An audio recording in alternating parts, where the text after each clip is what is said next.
Hello, mi pite ho. Nabon nubin kahin lem kit nubin. Sila nang ho zo sinay support za lubin tuhin tu ke subscriber aval ta in mi dinga chu imachahi zong le ke ba ka ki pa ma ma ding in aji chu kahin ki hon ti la zong hi za thing dinga zong hi kan ta asan lo a hin ai bangila nang ho zo sinay ki thupi za lubin tuhin tu ke ho zong aval ta in mabana zong ne ki thupi jing deu chu ka hong taw na a hin na tuni hi atumbi ki pathu ka sei nom a hin aji chu masanga jong tham kha kana sei ta in sunga government service nei koima ka povin loan ga ala ahi lawale hi chilanga delhi mona hung ki zendo ati hi aha asana hin ke hodinga chu hi cha chu hi chai ki thopi ho zo si chunga hi ki pathu ka hin sei nom a hin in langa kakizena delhi muna hungding kakigu nuwa hi doctor ho hin 10 to 15 lakh so be hi nagun masa no ngai adang abanding to all in ngai to jong lew chun hi zat be ba hi na bol masa no nagun masa no ngai he ati uben ko hin sumle pai la anading jong chu ka het lo a hi jingin a hi wangin la ka thu aza phachanin ei ki thopi ubin aku a donation ho ei bol pi ubin chuting le thlang sunga kang chup thlang sunga hina donation ho ei bol pi ubin chuting le khu sungmi atum biai ki thopi zong atamin chuting le chong thu a aku a donation hiti chu CBCA lam kai hon donation zong ei bol pi ubin apon cha chungon na bon cha chungwa ka ki pa in akhumin ahi lovale amin cha chu seidi kitile ken hi chilang ho hi ka ha he thim lo ja chu ka sei khil ding a hin hi chu sumle pa ai ki thopi ho zo si na bon cha chungwa ki pa thu ka hin sein chuting le hi chi sum ho a jong chu ki zending chu hong lhin thei lo ja chu loan la ding ti ho hi ka hin ngai tu a hin loan la ding ka hin ti wa a hi le in sunga government service nei a lo je achun guarantor ding hi kan nei kin hi bin hi ji chun a hi thei ki tapo in a hi wangin la ke ho a kang chu ma ho ma pastor pule pastor pi ko sonlen a in ko kim grace a in amani hin ei boi pi le hona lon te hi kahin kila theyu a hin hi ji chun amani chunga jong atum ben ki pa thu ka hin sein chuting le beng langa ei boi pi a ka puthang a hin ka ulin po hin amani chunga jong atum ben ki pa thu ka sein ama ho nang ho zo sin nei ki thu pi wa ka ki zen na te ho hi de the a ko hong ki zen na te hi ko hong kal son the a he ti chu ka hin se a hin chuting le de the a ko hong ki zen a hi le hi chi sum ho chu ka hin manu le hin a hong ki chain a hi wangela in thuphat lai chun ka u hin store ho imacha boi nai lo ja chun hi chu ho a sum ho chu ei hin tho jiwa hi chong chu kaman ji u a hi na hi wangila thu a hong boya a hi la sumle pai la anading ti ho hi a hong thei tapu in hi ji chun amazon delhi mun langa hin a hong do in hi chilanga hi ka hong ki tha pan hon a hi in pon khu hi hi chi ka hong ki tha pan hona hi a thinga sei dinga chu delhi mun a hi koima ki hello a hin chuting le masanga an sa pon khui zong mi tampi ta a hin ei ga ki tha pa chu e het kha mi zong lo min ama hi pon khui a he ti zong a het lo a hin ei dinga chu customer zong ki nei zi lo a hin a hi wang la ngai lu zalin in mun langa kang po pilang lam kalang a hin chuting le Bangalore Gujarat mun chu ma ulenau te ho ama ho nang ho zo si in da chu order na hin bol ji uwa hichi sum ho kahi kamu hana chu ke ka kizen na te zong hi kamachal ka hong machal lu a he ti zong chu kahin sei do hin chuting le tu chan ge ya ke ni ko ma bon hin ki order ji ho na bon cha chungu wa ka ki pai na hon na hin ki order lo wa la ke nin jong to adi yong ka he hon lo din chuting le ka kizen na te yong hi ka aban jong ka kizen zo lo de he azi chu hichi akibola he sum ki mu a hin chi tai lo hi sumu na ding kha cha ka nei lo he kyo in sunga he Hindi chun ke ni ko ma van hi ki hui sa ho na bon cha chung wa ki pa thu ka hin se na mi van hui tu la ya chu athim yong atama tam a hi zong le ngai lu za la ne hin zu hon chu ne hin zu nu chu ke ni zong ka ki pa ma ma hon jing e ti chu ka hin se do hin chu ting le Singapore ra u te ho na nang ho zo si chunga zong a di in ki pa thu ka hin se ki nen ji chu eki he te lo wa pa na hi tu ni chana hi von hi nang hon jong order na hin bol jing win ka ala khatleni a hi lo wale apuna la ti ho jong a jing in na hi chu nang ho chung chi a jong ki pa thu ka hin sein hi chu zo si za la hi ka ki jen na te hi ka machal jing the hin chi se se hi lo wa jong mai cham ho a hi lo wale taw na ho a nei hin gel do jing win na ji chu na bon cha chung ba ka ki pa in chuting la ka hung ki zen ti la pa na sumle pa hin thala zung thisan a hin taw na ai ki thu pi ho zo se na bon cha chung wa a tha be a ki pa thu ka hin se ki ne ti zong chu ka hin se hin chuting le hi chilang aims muna ka hung ki zena ai boi pi ko nem ko chunga zong ka ki pa ma jing in aji chu hi chilang hospital a boi na zo si ha man ai su tu pi a in line la atu na ding hi in thil zo si hi aman ai na gon tu pi sa hi za chu ko hung thuna hi wang set na hi ta ka ki zen na ho hi ka machal the a hin hi je chun ma chunga zong atum be in ki pa thu ka hin se in chuting la kolal cha chunga zong ka ki pa thu ka hin se no min aji chu hi chilang ka hung hlunu wa hi ke ho chun mun ho hi khat cha ki hello hin chilang chi ding chilang bol ding tho khat cha ki hello hin ama hin hospital chin ho a zong hi ama hin e ki thon pi uwa chuting le ama na ai hlun sa uwa cha pa na chu ama hin in ho yo ei hol pi ki nuwa atuma na di ho jong hi ama ho hin til zo si ei gon tu pi o hin tu chan gya he ei bui pi na lai o hin az je cha ama a hin ai sumite a hin a chung chu wa ki pa thu ka hin se ki nin chuting le kumeng ge ko ma jong na ki pa thu ka hin se no men hi chi mang cha hi ka hin se hin aji chu in langa ki uma chu ka u jong chu Delhi chi khalo hi ja chu ki man cha na te ho hi ima cha chu na he lo a hi in hi cha mi adam mo khat kum khat lang ga boi pi ding ga pi ding ki ti chu ei sum hol na se se hi lo wa jong eki man cha ana thil ho zo si chu atang ding ti na chu hi ding in hi jong le aman hi cho zo si chu a hin phal do a ei hung ki thon pi a hin de kha ka ki zen a ei hung ki thon pi a hin hi chen ama chung ma jong ka ki pa ma jing in ama hung zi a chu ei zong chu tham khat elung len do ma ki chi the a hin hi ji chun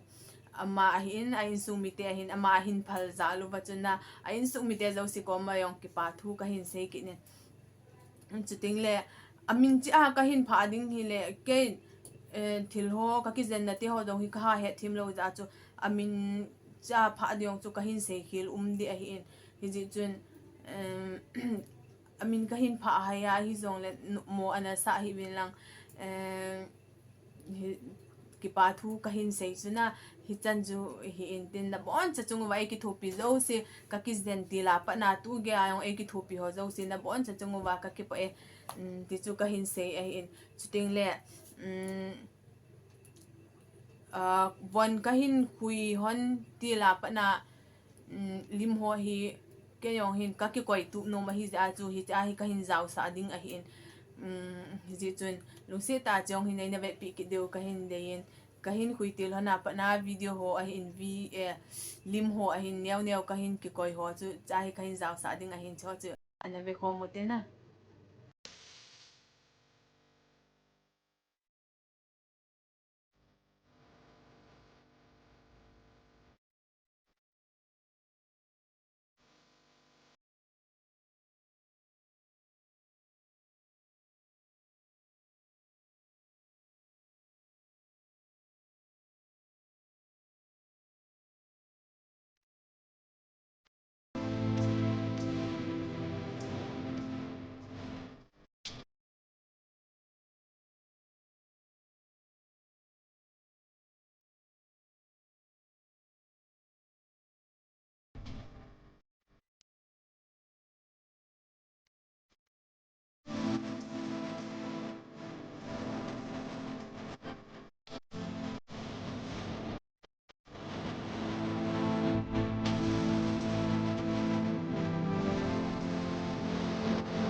chilim ho hi 2021 December tha bon ka hui hon ho che he to a tola kim ho zo chu top sa hin la in kanu a ha da mo pen hi ja chu stora na to ji a lo pha na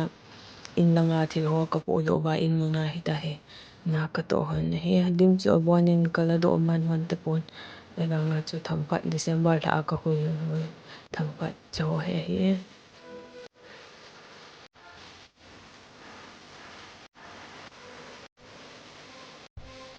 ho ahi la wale video ho event now chu chi chan chu hung hi tan tin abula pa na achai chan ge hin ho zo sin a bon cha chung wa ka ki pa thu ka hin phung kinin tu ni adinga video hi chan chu ahi in aban video ting le ki mu to ki taw te